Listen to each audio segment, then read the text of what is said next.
शांति। 13 मार्च 2025 के ईश्वरीय महावाक्य।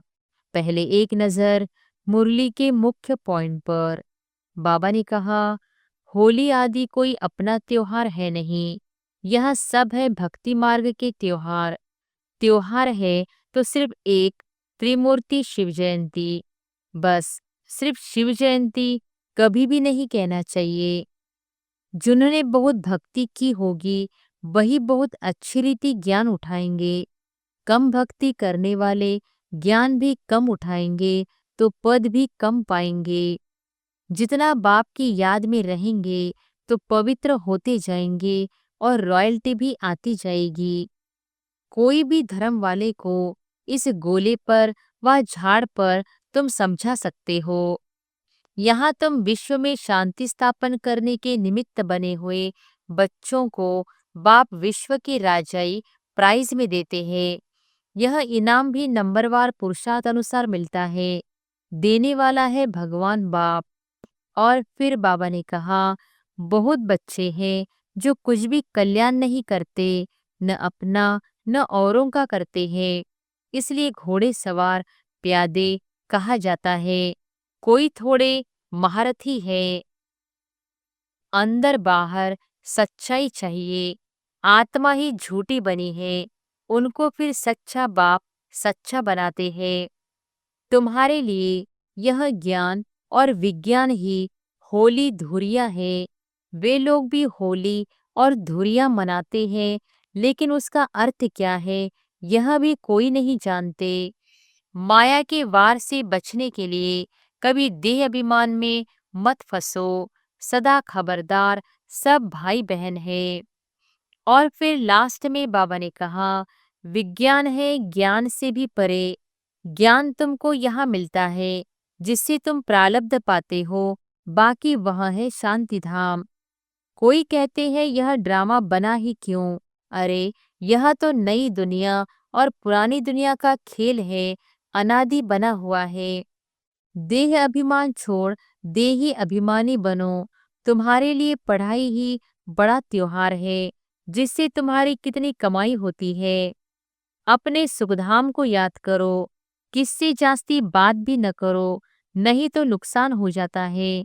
बहुत मीठा शांत प्यार से बोलना अच्छा है, जास्ती न बोलना अच्छा है।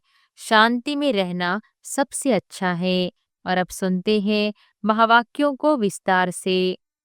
मुरली का सार। मीठे बच्चे, पद का आधार है पढ़ाई।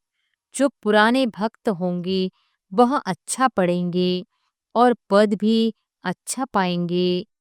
प्रश्न है, जो बाप की याद में रहते हैं उनकी निशानी क्या होगी?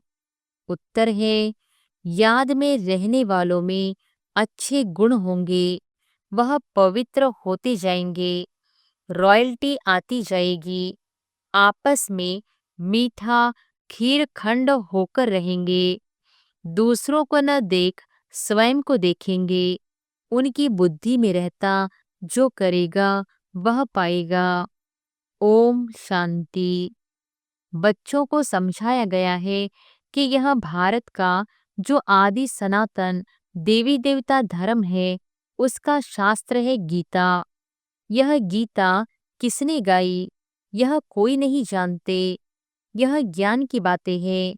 बाकी यह होली आदि कोई अपना त्योहार है नहीं, यह सब है भक्ति मार्ग के त्योहार। त्योहार है तो सिर्फ एक, त्रिमूर्ति शिव जयंती। बस सिर्फ शिव जयंती कभी भी नहीं कहना चाहिए। त्रिमूर्ति अक्षर न डालने से मनुष्य समझेंगे नहीं। जैसे त्रिमूर्ति का चित्र है, नीचे लिखत हो कि देवी स्वराज्य आपका जन्मसिद्ध अधिकार है। शिव भगवान बाप भी है ना, जरूर आते हैं, आकर स्वर्ग का मालिक बनाते हैं। स्वर्ग के मालिक बने ही हैं राजयोग सीखने से। अंदर चित्रों में तो बहुत ज्ञान है। चित्र ऐसे बनाने हैं जो मनुष्य देखने से वंडर खाए। वह भी जिन्होंने बहुत भक्ति की होगी, वही बहुत अच्छी रीति ज्ञान उठाएंगे। कम भक्ति करने वाले ज्ञान भी कम उठाएंगे, तो पद भी कम पाएंगे। दास दासियों में भी नंबरवार होते हैं ना। सारा मदार है पढ़ाई पर। तुम्हारे में बहुत थोड़े हैं जो अच्छी रीति युक्ति से बात कर सकते हैं। अच्छे बच्चों की एक्टिविटी भी अच्छी होगी, गुण भी सुंदर होनी चाहिए। जितना बाप की याद में रहेंगे तो पवित्र होते जाएंगे और रॉयल्टी भी आती जाएगी। कहाँ कहाँ तो शूद्रों की चलन बड़ी अच्छी होती है, और यहाँ ब्राह्मण बच्चों की चलन ऐसी है, बात मत पूछो। इसलिए वे लोग भी कहते हैं, क्या इनको ईश्वर पढ़ाते हैं? तो बच्चों की ऐसी चलन नहीं होनी चाहिए। बहुत मीठा क्षीर खंड होना चाहिए। जो करेंगे सो पाएंगे, नहीं करेंगे तो नहीं पाएंगे। बाप तो अच्छी रीति समझाते रहते हैं। पहले पहले तो बेहद के बाप का परिचय देते रहो। त्रिमूर्ति का चित्र तो बड़ा अच्छा है।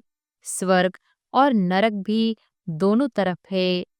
गोले में भी क्लियर है। कोई भी धर्म वाले को इस गोले पर व झाड़ पर तुम समझा सकते हो। इस हिसाब से तुम स्वर्ग नई दुनिया में तो आ नहीं सकेंगे। जो सबसे ऊंच धर्म था, सबसे साहूकार थे, वही सबसे गरीब बने हैं।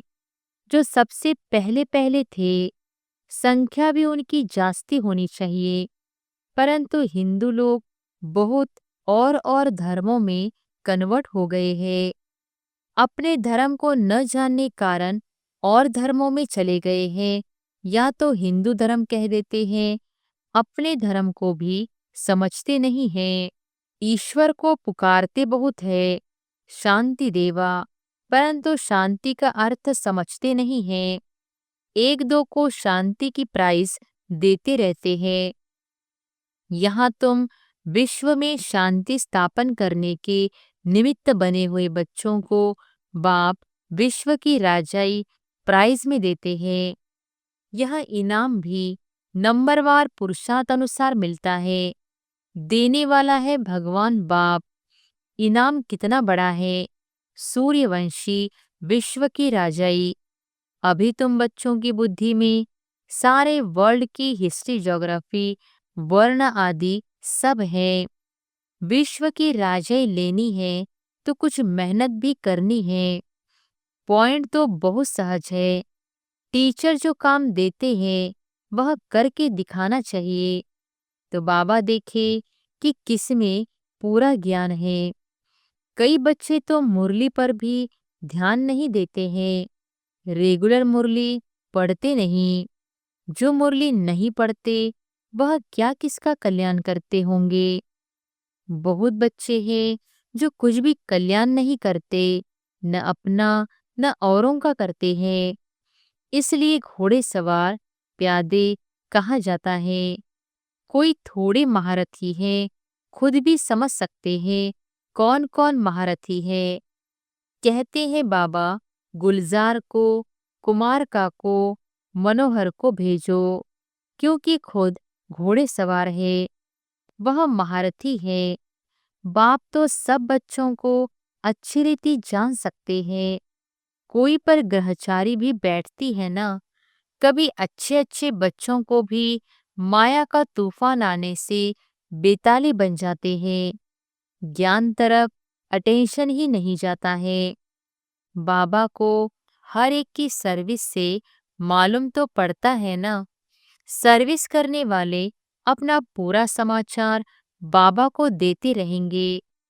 तुम बच्चे जानते हो, गीता का भगवान हमको विश्व का मालिक बना रहे हैं। बहुत है जो वह गीता भी कंठ कर लेते हैं, हजारों रुपया कमाते हैं। तुम हो ब्राह्मण संप्रदाय, जो फिर दैवी संप्रदाय बनते हो।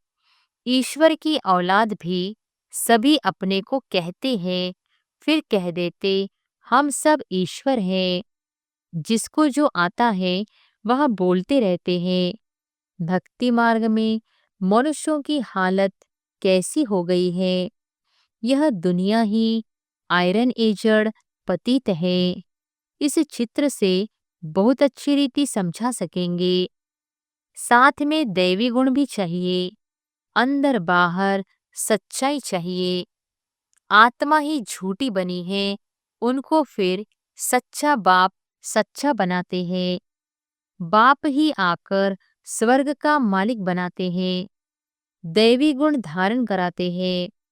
तुम बच्चे जानते हो, हम ऐसे लक्ष्मी नारायण गुणवान बन रहे हैं। अपनी जांच करते रहो, हमारे में कोई आसुरी गुण तो नहीं है। चलते चलते माया का थप्पड़ ऐसा लगता है जो ढेर हो गिर पड़ते हैं। तुम्हारे लिए यह ज्ञान और विज्ञान ही होली धुरिया है। वे लोग भी होली और धुरिया मनाते हैं, लेकिन उसका अर्थ क्या है यह भी कोई नहीं जानते। वास्तव में यह ज्ञान और विज्ञान है जिससे तुम अपने को बहुत ऊंच बनाते हो। वह तो क्या क्या करते हैं, धूल डालते हैं, क्योंकि यह है रौख नर्क।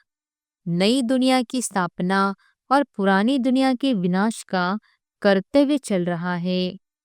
तुम ईश्वरीय संतान को भी माया एकदम घूंसा ऐसा लगा देती है जो जोर से दुबन में गिर पड़ते हैं। फिर उससे निकलना बड़ा मुश्किल होता है। इसमें फिर आशीर्वाद आदि की कोई बात नहीं रहती।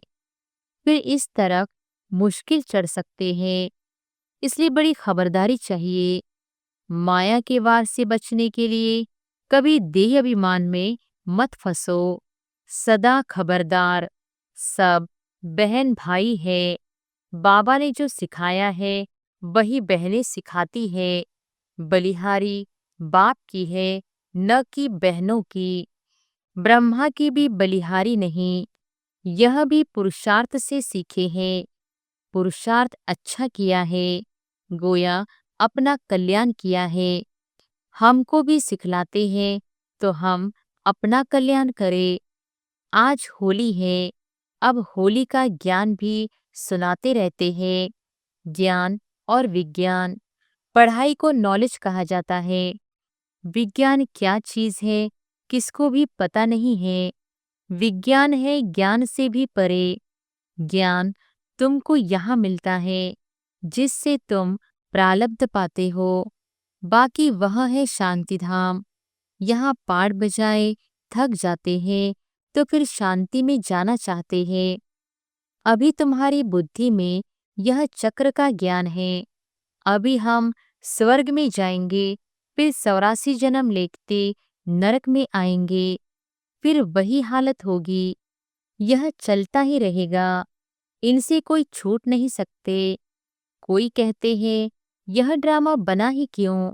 अरे यह तो नई दुनिया और पुरानी दुनिया का खेल है, अनादि बना हुआ है। झाड़ पर समझाना बहुत अच्छा है। सबसे पहली मुख्य बात है बाप को याद करो तो पावन बन जाएंगे। आगे चल मालूम पड़ता जाएगा कौन कौन इस कुल के हैं। जो और धर्मों में कन्वर्ट हो गए हैं वह भी निकलते जाएंगे। जब सभी आएंगे तो मनुष्य वंडर खाएंगे। सबको यही कहना है कि देह अभिमान छोड़ देही अभिमानी बनो। तुम्हारे लिए पढ़ाई ही बड़ा त्योहार है जिससे तुम्हारी कितनी कमाई होती है। वो लोग तो इन त्योहारों को मनाने में कितने पैसे आदि बर्बाद करते हैं, कितना झगड़ा आदि होता है। पंचायती राज्य में कितने झगड़े ही झगड़े हैं। किसको रिश्वत देकर भी मरवाने की कोशिश करते हैं। ऐसे बहुत मिसाल होते रहते हैं। बच्चे जानते हैं सतयुग में कोई उपद्रव होता ही नहीं। रावण राज्य में बहुत उपद्रव है। अभी तो तमोप्रधान है ना। एक दो में मत न मिलने कारण कितना झगड़ा है। इसलिए बाप समझाते रहते हैं, इस पुरानी दुनिया को भूल अकेले बन जाओ। घर को याद करो, अपने सुखधाम को याद करो। किससे जास्ती बात भी न करो, नहीं तो नुकसान हो जाता है। बहुत मीठा, शांत, प्यार से बोलना अच्छा है। जास्ती न बोलना अच्छा है। शांति में रहना सबसे अच्छा है। तुम बच्चे तो शांति से विजय पाते हो। सिवाय एक बाप के और कोई से प्रीत नहीं लगानी है। जितना बाप से प्रॉपर्टी लेना चाहो उतनी ले लो, नहीं तो लौकिक बाप की प्रॉपर्टी पर कितना झगड़ा हो पड़ता है। इसमें कोई खिटखिट नहीं। जितना चाहे उतना अपनी पढ़ाई से ले सकते हो। अच्छा, मीठे मीठे सिकिलधे बच्चों प्रति माता पिता बाप दादा का याद प्यार और गुड मॉर्निंग। रूहानी बाप की रूहानी बच्चों को नमस्ते। धारणा के लिए मुख्य सार। पहले पॉइंट, सच्चा बाप सच्चा बनाने आए हैं, इसलिए सच्चाई से चलना है। अपनी जांच करनी है, हमारे में कोई आसुरी गुण तो नहीं है। हम जास्ती बात तो नहीं करते हैं। बहुत मीठा बन शांति और प्यार से बात करनी है। दूसरी पॉइंट, मुरली पर पूरा ध्यान देना है। रोज मुरली पढ़नी है, अपना और औरों का कल्याण करना है। टीचर जो काम देते हैं वह करके दिखाना है। वरदान है, होली शब्द के अर्थ को जीवन में लाकर पुरुषार्थ की स्पीड को तेज करने वाले तीव्र पुरुषार्थी भव। होली शब्द के अर्थ को जीवन में लाकर पुरुषार्थ की स्पीड को तेज करने वाले तीव्र पुरुषार्थी भव। होली अर्थात जो बात हो गई, बीत गई, उसको बिल्कुल खत्म कर देना। बीती को बीती कर आगे बढ़ना, यही है होली मनाना। बीती हुई बात ऐसे महसूस हो जैसे बहुत पुरानी कोई जन्म की बात है। जब ऐसी स्थिति हो जाती है तब पुरुषार्थ की स्पीड तेज होती है। तो अपनी या दूसरों की बीती हुई बातों को कभी चिंतन में नहीं लाना, चित्त पर नहीं रखना और वर्णन तो कभी नहीं करना। तब ही तीव्र पुरुषार्थी बन सकेंगे। स्लोगन है, स्नेह ही सहज याद का साधन है, इसलिए सदा स्नेही रहना और स्नेही बनाना। स्नेह ही सहज याद का साधन है, इसलिए सदा स्नेही रहना और स्नेही बनाना। मातेश्वरी जी के अनमोल महावाक्य गुप्त बांधेली गोपियों का गायन है।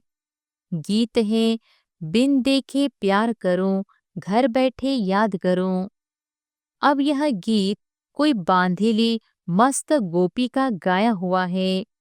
यह है कलप कलप वाला विचित्र खेल।